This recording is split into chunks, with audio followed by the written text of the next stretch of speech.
Assalamualaikum warahmatullahi wabarakatuh.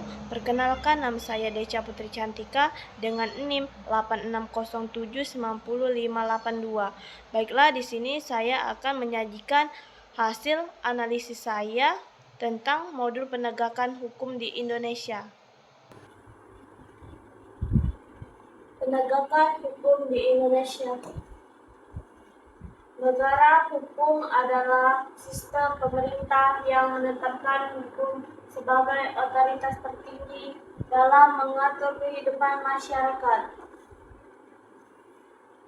Negara hukum dibagi ke dalam beberapa jenis, yaitu 1. Negara hukum liberal, 2. Negara hukum sosial, 3. Negara hukum konstitusi nasional, 4. Negara hukum demokratis, 5. Negara otoriter. Penegak hukum tidak berjalan sendiri, tetapi melibatkan peran penting dari aparat penegak hukum, mulai dari kepolisian, kejaksaan, pengadilan, hingga lembaga pemasyarakatan. Masing-masing punya tugas dan wewenang yang berbeda, tapi saling berkaitan. Penegakan hukum itu harus berlandaskan pada asas-asas hukum seperti asas legalitas sesuai undang-undang, persamaan di depan hukum, dan perlindungan hak asasi manusia. Jadi penegakan hukum yang baik itu bukan cuma menangkap pelaku, tetapi juga memastikan caranya benar dan sesuai aturan. Ya, baiklah, di sini saya akan memberikan 2 contoh kasus yang akan saya tampilkan di sini. Gimana caranya melakukannya? 4 kakek berusia 60 hingga 70 tahun ini ditangkap lantaran mencabuli remaja 12 tahun di Kabupaten Banyumas. Kasus terungkap setelah orang tua korban curiga anaknya telat menstruasi hingga 2 bulan. Saat dites, ternyata hasilnya positif hamil. Korban baru mengaku dipaksa melakukan tindakan asusila oleh para pelaku dengan diiming-imingi uang Rp7.000 hingga Rp20.000. Bahkan pelakunya berjumlah 8 orang yang merupakan tetangganya. Polisi baru memeriksa 5 pelaku, sementara 3 pelaku lainnya melarikan diri.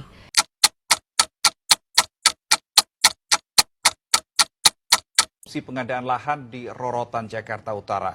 Kelima tersangka yang diduga merugikan negara Rp223 miliar tersebut langsung ditahan di rutan KPK.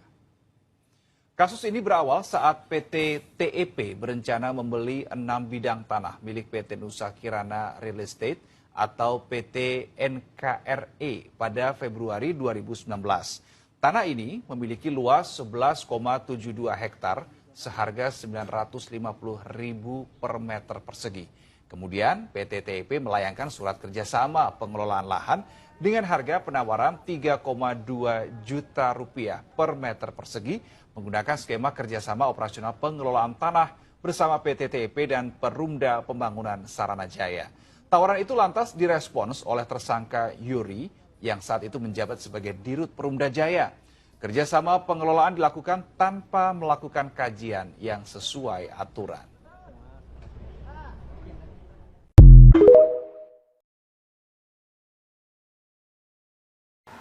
Kecelakaan maut kembali mengguncang jalur lintas Sumatera. Sebuah bus ALS bertabrakan dengan mobil tangki BBM di Musirawas Utara. Benturan keras membuat kendaraan terbakar hebat dengan 18 jiwa tercatat menjadi korban meninggal dunia.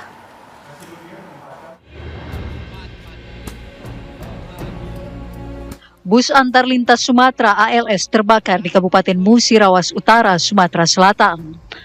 Bus mengalami tabrakan dengan truk tangki yang mengakibatkan 18 orang meninggal dunia. Insiden tersebut terjadi pada Rabu siang 6 Mei 2026 lalu di Jalan Lintas Sumatera Jalinsum Simpang Danau, Kecamatan Karangjaya. Kecelakaan bermula saat bus ALS melaju dari arah Lubuk Linggau menuju Medan atau Pekanbaru. Berdasarkan kesaksian Kenek, saat melintasi wilayah Kecamatan Karangjaya, sopir bus ALS mencoba mengarahkan kendaraan ke sisi kanan jalan untuk menghindari lubang. Namun dari arah berlawanan, sebuah truk tangki melaju dengan kecepatan tinggi sehingga tabrakan maut tidak dapat dihindarkan. Namun polisi belum dapat memastikan hal tersebut dan masih menunggu hasil penyelidikan tim.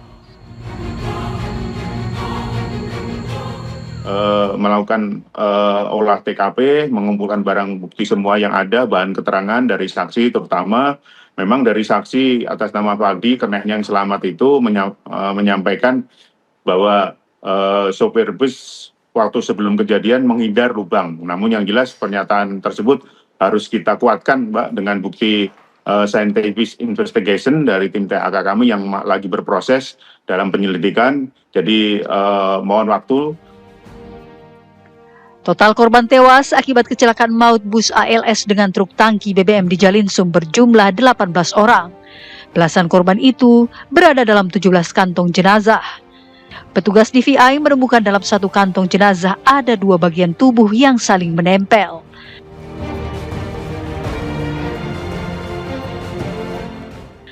Hingga Minggu pagi, baru 1 dari 18 korban meninggal yang sudah dipulangkan ke keluarga di Tegal, Jawa Tengah. Dari Palembang, Sumatera Selatan, Syamsul Rizal, TV One mengabarkan.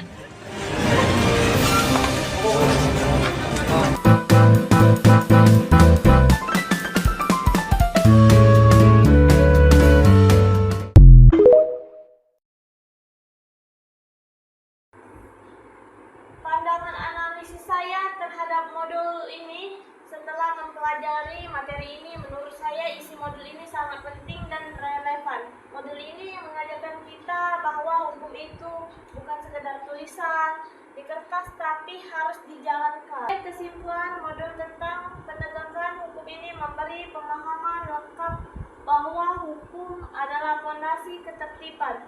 Penegakan hukum harus berjalan tegas tapi tetap berkeadilan dan butuh kerjasama semua elemen bangsa. Baiklah, itulah hasil analisis saya tentang modul penegakan hukum di Indonesia. Mohon maaf apabila ada kekurangan. Wassalamualaikum warahmatullahi wabarakatuh.